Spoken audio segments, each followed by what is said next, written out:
टॉर्सेली, यानी liquid flow के लिए टॉर्सेली थ्योरम क्या है, उसे हम टॉर्सेली प्रमेय कहते हैं। प्रमेय हमारे पास दो आएंगे प्यारे बच्चों, एक तो है टॉर्सेली का, टॉर जिसे कहते हैं कि जब हम प्रेशर का मेजरमेंट करते हैं तो प्रेशर के मेजरमेंट में टॉर्सेली उसकी इकाई भी होती है, कि दाब मापने की इकाई जो हम पढ़ते हैं उसमें एक टॉर वर्ड लिखा होता है, TORR डॉट यूं लिखा होता है, TOR डबल डॉट। तो ये हमारे पास क्या होता है, टॉर। टॉर में क्या है, मापन होता है किसका, दाब का। ये किसके आधार पर आता है, टॉर्सेली के आधार पर। तो टॉर्सेली थ्योरम, टॉर्सेली प्रमेय क्या बताती है, टॉर्सेली प्रमेय क्या कहता है, किसी एक बर्तन में आपने द्रव भर रखा है, किसी एक बर्तन में आपने क्या ले रखा है, द्रव ले रखा है, और ये द्रव कितनी ऊंचाई पे पड़ा है, h ऊंचाई पे। तो ऊंचाई आपने इस पूरे द्रव की जो ली है वो तो ले ली कितनी, कैपिटल H। फिर क्या करते हैं, हम इसमें एक छिद्र कर देते हैं, यहां इस जगह पे क्या कर दिया हमने, छिद्र। तो द्रव क्या करने लगेगा, इस प्रकार से नीचे गिरने लगेगा। तो इसकी दूरी यहां से कितनी है, x।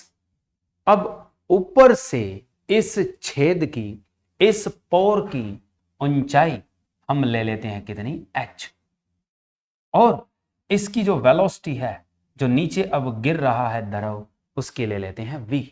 तो अब टॉर्सेली थ्योरम क्या कहती है कि जो पात्र में द्रव रखा है, बर्तन में लिक्विड रखा है, वेसल या कंटेनर में लिक्विड रखा है, अगर उसमें हम किसी ऊंचाई पर क्या कर दें, छिद्र कर दें, यानी एक होल कर दें, तो उससे बहने वाला, यानी उससे फ्लो होने वाला जो लिक्विड है, द्रव है, उसका बहाव किस दर से आता है, v, यानी उसका रेट क्या है, v, यानी वेलोसिटी क्या है, v। तो वो वेलोसिटी और हाइट का रिलेशन क्या है, तो जो वेग है, वेग द्रव के प्रवाह का किससे देखना है, इस छिद्र से। द्रव के प्रवाह किससे लेना है, छिद्र से। तो वेग द्रव के प्रवाह का छिद्र से क्या होता है, डायरेक्टली प्रोपोर्शनल आता है किसके, वर्गमूल और किसके, उस छिद्र की ऊपर से ऊंचाई। यानी हम नीचे से ऊंचाई नहीं लेंगे, हम कहां से लेंगे, क्योंकि ऊपर से प्रेशर लगना है, तो ऊंचाई कहां से लेंगे, उस छिद्र से ऊपर की ऊंचाई लेंगे। तो जैसे ऊपर की ऊंचाई कितनी है आपकी, h। तो यानी वेग जो होगा द्रव के प्रवाह का उस छिद्र से, उसका रूप अनुक्रमानुपाती डायरेक्टली प्रोपोर्शनल होगा किसके, उसकी ऊंचाई के वर्गमूल के। तो ऊंचाई का क्या लेंगे हम, वर्गमूल। तो यानी velocity directly proportional to square root of the height from the top of the liquid of that hole. तो यानी उस हॉल की ऊपर से ऊंचाई कितनी है, h।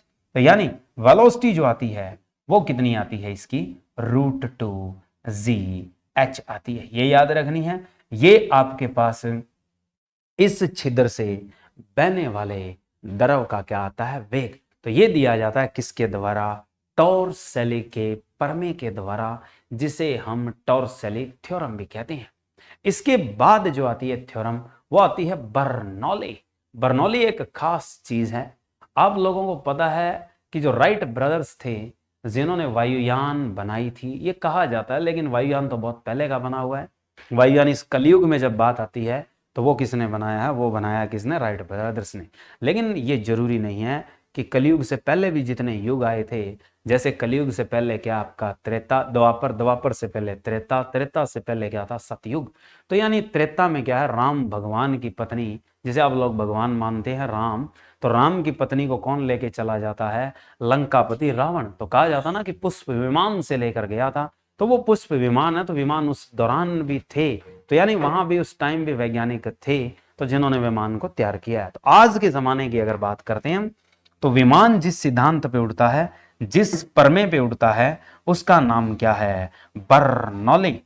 तो आपके पास विमान किस प्रमेय का अनुसरण करते हैं, तो विमान आपके पास बर्नौली प्रमेय का करते हैं, यानी बर्नौली थ्योरम का करते हैं। तो आपके पास जो बर्नौलीज थ्योरम है वो किसके बारे में है, उससे पहले हम एक चीज सीख लेते हैं कि जब द्रव चलता है, जब द्रव किसी ऊंचाई पे चलता है और जब द्रव ऊंचाई पे चलता है और दाब के साथ चलता है, तो ये तीन बातें हैं। इन्हीं तीनों का रूप लेता है कौन, बर्नौली।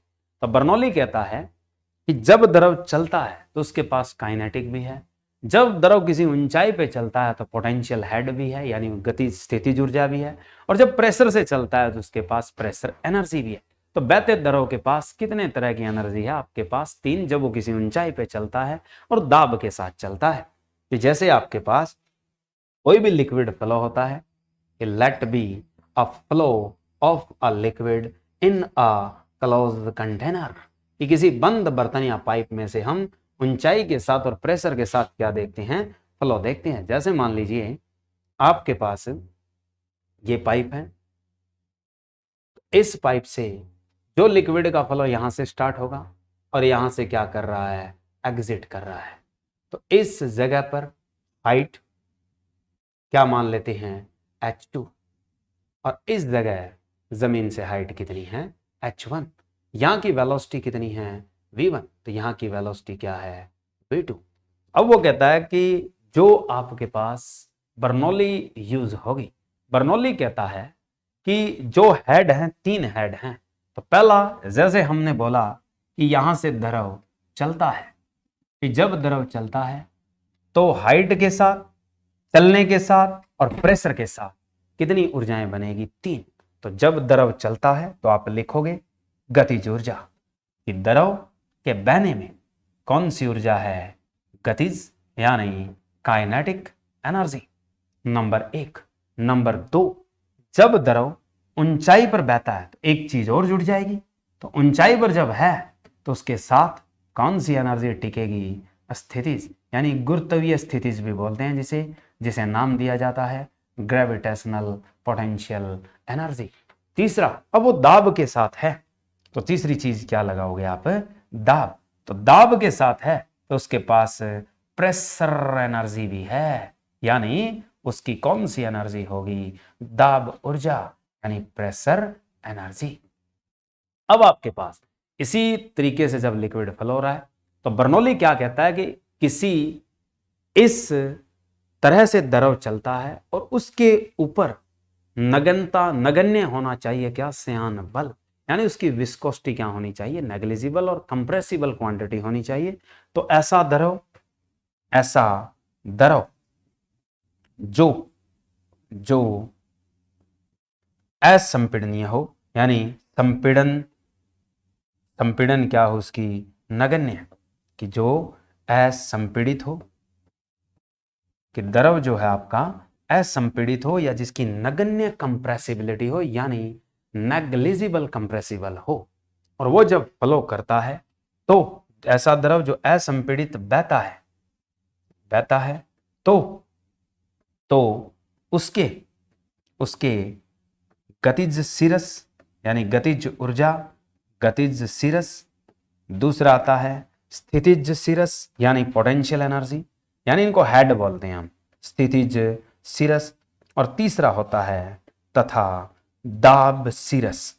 दाब सिरस का मतलब क्या होता है, प्रेशर हेड का योग, यानी इनका सम क्या रहता है, नियत रहता है, नियतांक रहता है, यानी कांस्टेंट होता है। यानी हमारे पास कि जब भी असंपीड़ित द्रव कोई बहता है यानी negligible compressible liquid flow, then its kinetic head, potential head and pressure head sum always will be constant. तो वो तीनों क्या होते हैं, जोड़ में कांस्टेंट होते हैं। तो जैसे हमारे पास पोटेंशियल एनर्जी जैसे लिखते हैं आप बर्नौली के केस में, तो कैसे लिखते हैं, और वेलोसिटी के साथ काइनेटिक एनर्जी कैसे लिखते हैं, तो वो डायरेक्ट बता देते हैं आपको क्या वैल्यू होती है।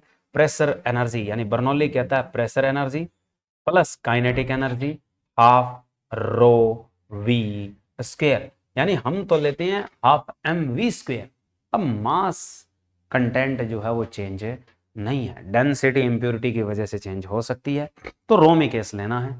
तीसरी होती है पोटेंशियल एनर्जी, तो रो जी एच, इन तीनों का जोड़ क्या आता है, कांस्टेंट आता है, नियतांक रहता है।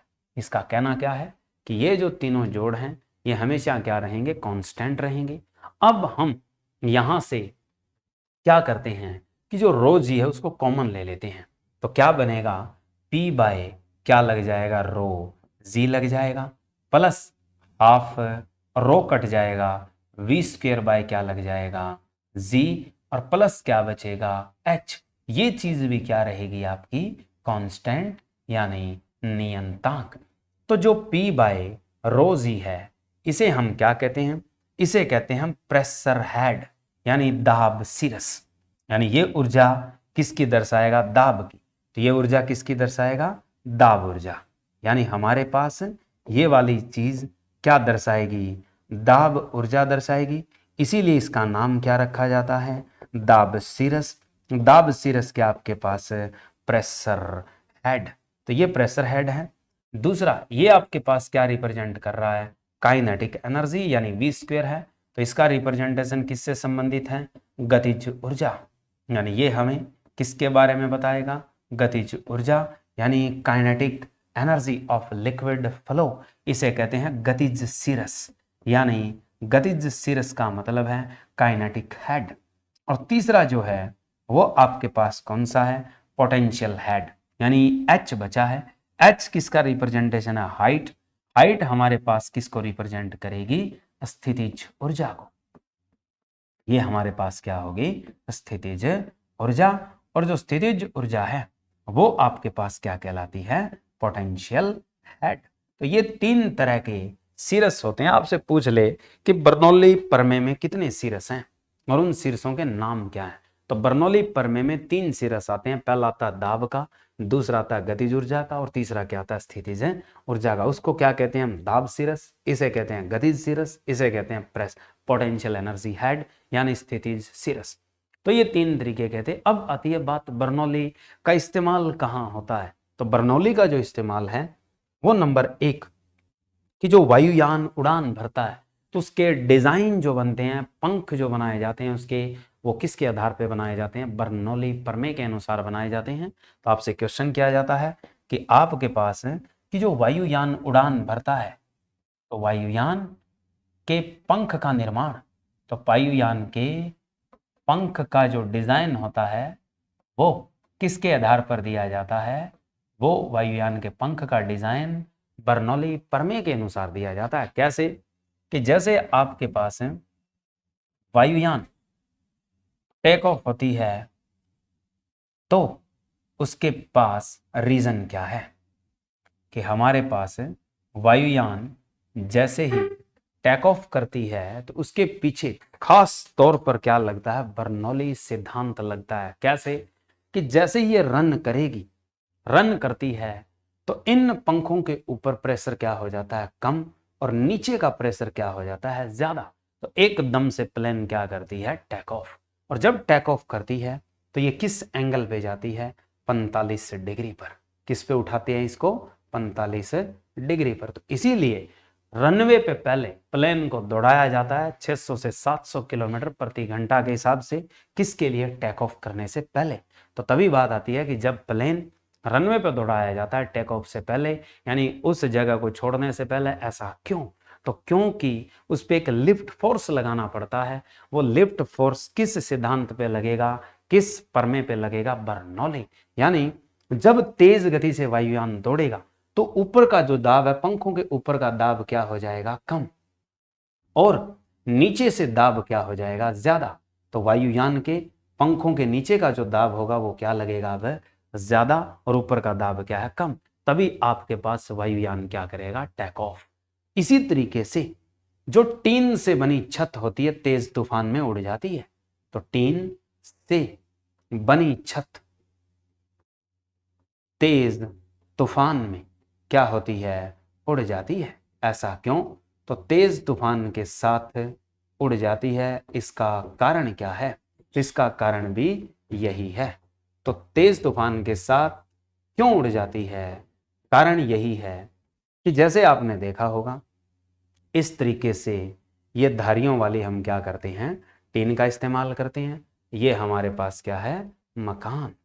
तो इसमें से क्या है कि जैसे ही हवा चलेगी तो क्या होता है कि हवा छत के ऊपर से दौड़ रही है। तो जब हवा छत के ऊपर से दौड़ती है तो वो बहुत तेज है, कुछ हवा अंदर की तरफ भी जा रही है। तो क्या होता है कि जो ऊपर से हवा बहती है तो ऊपर का दाब कम कर देती है। यानी जब छत के ऊपर से जा रही है तो वहां दाब क्या हो चुका है, कम। तो नीचे का दाब क्या हो जाता है, ज्यादा। तो छत एकदम से क्या होती है, उठ जाती है। उठ जाती है तो हवा के साथ बह जाती है। तो तभी बात आती है कि तेज तूफान और आंधी आती है तो मकान की जो छतें होती है वो उड़ जाती है, और खास तौर पर टीन से बनी हुई छत क्या होती है, तेज तूफान के साथ उड़ने के चांस मैक्सिमम यानी 100% के बराबर ही होते हैं। तो वो कारण क्या है, बर्नौली प्रमेय का, यानी नीचे का दाब ज्यादा ऊपर का दाब कम। ये रीजन याद रखना है, यही वायुयान में याद रखना है, और यही मैग्नस प्रभाव जो पैदा करता है कि जब एक लेग स्पिनर यानी शैन वॉर्न, हरभजन सिंह, ये जो इस्तेमाल करते थे अपनी स्पिनिंग के लिए, तो किसको इस्तेमाल करते थे, मैग्नस इफेक्ट को, यानी मैग्नस प्रभाव। कि जो मैग्नस प्रभाव पैदा होता है, मैग्नस इफेक्ट जो पैदा होता है, उसके पीछे परमे कौन सा लगता है, तो उसके पीछे भी परमे आपका बर्नौली लगता है। जैसे बॉल घूमती है तो वो क्या करती है, वो दाब को कम और नीचे के दाब को क्या करती है, इसी तरीके से ज्यादा। तब जैसे ही वो बॉल टप्पा लेती है, लगती है जमीन पे, तो अपनी दिशा बदल लेती है। तब क्या, उस स्पिनर को समझना बल्लेबाज के लिए क्या हो जाता है, मुश्किल। तो उसके पीछे प्रभाव किसका है, मैग्नस का। इसी तरीके से तेज गति से चलते हुए, तेज गति से, तेज गति से चलते हुए नाव एक दिशा में समीप हो, एक दिशा में समीप होने पर, समीप का मतलब पास पास चल रहे हैं, तो समीप होने पर आकर्षित हो जाते हैं। क्या हो जाते हैं, आकर्षित। कभी देखी होगी आपने हरियाणा रोडवेज, कंपटीशन बड़ा तगड़ा होता है, तभी कहा जाता है कि हरियाणा रोडवेज में बैठे हो और कंपटीशन हो चुका है दो ड्राइवरों का, तो आप क्या कीजिए, अपोजिट वाली साइड की सीट पे जाके बैठ जाइए।